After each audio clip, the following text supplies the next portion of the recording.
नमस्कार दोस्तों, अगर 2025-26 में आप भी अपना मकान बनाने वाले हैं या बना रहे हैं। आजकल हर आदमी का ये सपना होता है कि मेरा एक अच्छा सा सुंदर घर हो, मकान हो। लेकिन इस सपने को साकार करने में आदमी का जीवन की पूरी कमाई चली जाती है। तो इसी बारे में आज हम आपको बताने वाले हैं कि घर बनाते टाइम किस प्रकार आप अपने पैसों की बचत कर सकते हैं। इन्हीं सब चीज़ों के बारे में हम आज आपको 7-8 ऐसे टिप्स देंगे जिससे कि आप अपने मकान में होने वाले खर्चे को बहुत हद तक कम कर सकते हो और बहुत सारे अपने पैसे बचा सकते हो। उससे आप अन्य काम भी करवा सकते हो, जैसे कि आपका एक मंजिल का प्लान है घर बनाने का।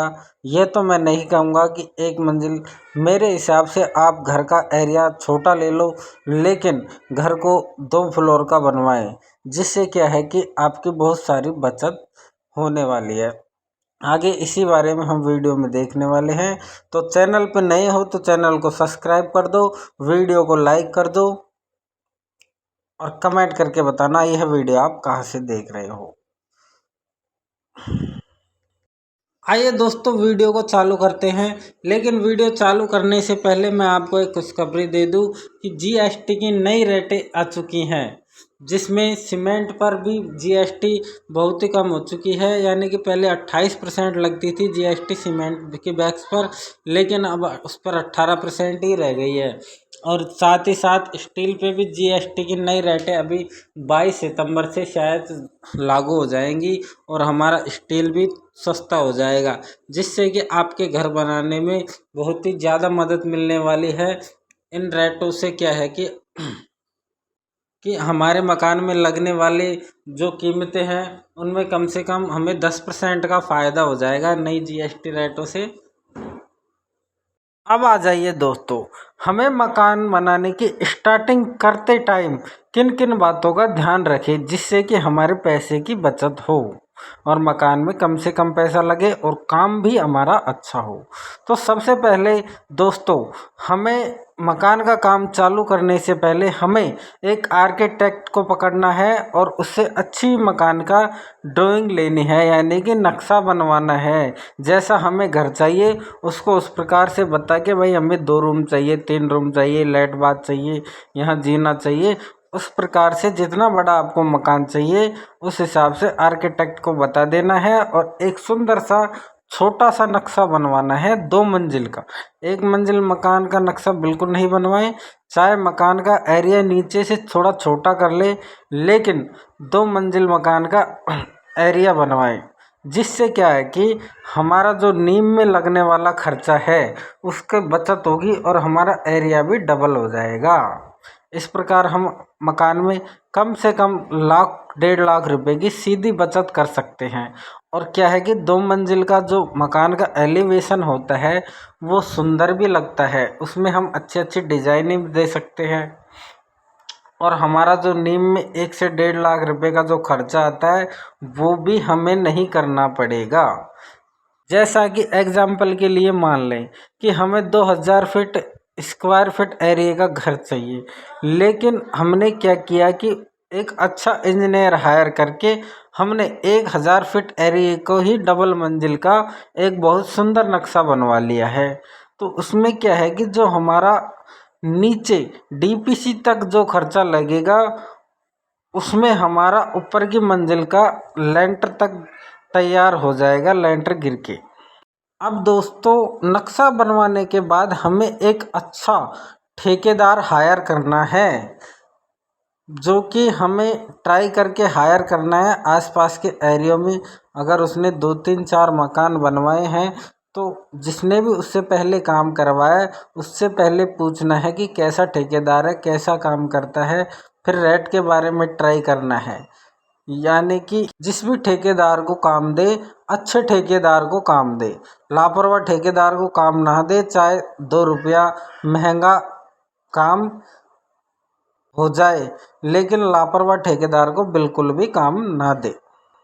अब दोस्तों, ठेकेदार से काम तय करने से पहले एक एग्रीमेंट आपको ज़रूर लिखवा लेना है। उसमें ठेकेदार से आपको काम का एग्रीमेंट इस प्रकार लिखवाना है कि जैसे कि आप तय करोगे ठेकेदार से 210, 190 या 220 रुपए की स्क्वायर फीट छत नाप के हिसाब से आप ठेकेदार को काम दोगे, तो उसमें आपको लिखवा लेना है कि उस रेट में ठेकेदार हमको यह काम करके देगा। जैसे कि नीचे का कच्चा करके देगा, छत डाल के देगा, प्लास्टर करके देगा, या लाइट वाइट का भी कुछ काम करके देगा।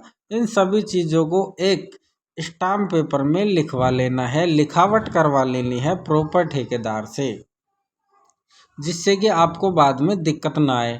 बाद में क्या है कि बहुत से ठेकेदार ऐसे होते हैं कि एग्रीमेंट ना लिखवाने के से बाद में यह बात करते हैं कि भाई यह काम तो हमारे तय ही नहीं था, यह तो मकान मालिक करवाते हैं। तो इस प्रकार का झंझट ना हो दोस्तों, इस बात को एग्रीमेंट में ज़रूर मेंशन करवा ले। और दूसरा, जैसे कि हम लाइट वाले को भी ठेका देते हैं, तो लाइट वाले को भी पॉइंट के हिसाब से ठेका ना दे, क्योंकि अगर हमने पॉइंट के हिसाब से ठेका दे दिया तो वो एक्स्ट्रा पॉइंट लगाएगा ही लगाएगा। वो आपकी नहीं मानेगा, एक यहाँ लगा दिया, एक वहाँ लगा दिया, इसमें ऐसा काम है, ऐसा कर करके। तो लाइट वाले को भी ठेका देने तो हम छत नाप से ठेका देंगे, जिससे क्या है कि छत को नाप ले। जैसा कि हमारा 1000 फीट एरिया है और लाइट वाले को हमने 10 रुपये फीट के हिसाब से ठेका दे दिया, तो 10,000 का हमारा काम हो गया। उसमें हम कहीं भी हमारी मनमर्जी के हिसाब से पॉइंट निकला सकते हैं। तो इस बात का भी विशेष ध्यान रखें, जिसमें लाइट वाला हमको छत में जो भी पाइप वगैरह डलते हैं वो डाल के देगा, डोरी वगैरह निकाल के पॉइंट लगा के, यानी कि हमको तो सिर्फ लाइट खटका दबाने का काम रहेगा, बाकी काम लाइट वाला करके देगा। अब आ जाते हैं दोस्तों ब्रिक वर्क पे। जो भी हमारे मकान में ब्रिक वर्क होगा, अगर हमारे साइडों में कॉलम तो हम देंगे ही देंगे, लेकिन अगर हमारे साइडों में जैसे कि हमारे साइड में और भी मकान हैं, तो उसमें हम क्या है कि साइड में सिंगल ईंट की पट्टी दे देंगे, यानी कि 4 इंची की वाल कर देंगे, और कॉलम पे ऊपर ओपन बीम दे देंगे 9 इंची का तलिया लगा के।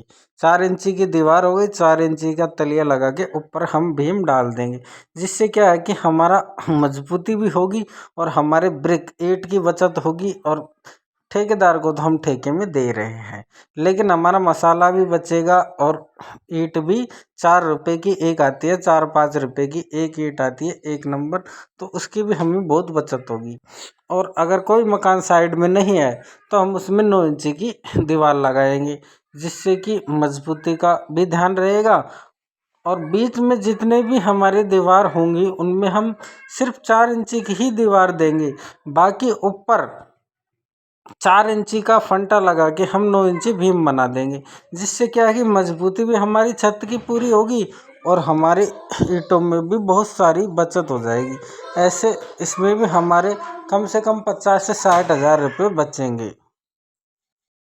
तो दोस्तों इसी प्रकार हम छोटे छोटे कामों को करके हमारे मकान में हम बहुत सारे पैसे बचा सकते हैं। कम से कम हम 2 से 3 लाख रुपए की हमारे मकान में छोटी छोटी चीज़ों को ध्यान में रख के बचत कर सकते हैं। सो थैंक यू दोस्तों, हमारा वीडियो कैसा लगा कमेंट में हमें ज़रूर बताना। और इसी प्रकार के और भी कंस्ट्रक्शन से संबंधित हमारे चैनल पे बहुत सारे वीडियो डल रहे हैं, तो उनको भी देखें और मकान में जो भी काम होता है उसको प्रॉपर तरीके से करवाए, और चैनल को सब्सक्राइब कर ले और वीडियो को शेयर कर दे, जिससे कि जो भी आप मकान बना रहे हैं उनको पता लग सके कि इस प्रकार हम हमारे मकान में छोटी छोटी चीज़ों को ध्यान में रखकर बचत कर सकते हैं। थैंक यू, धन्यवाद।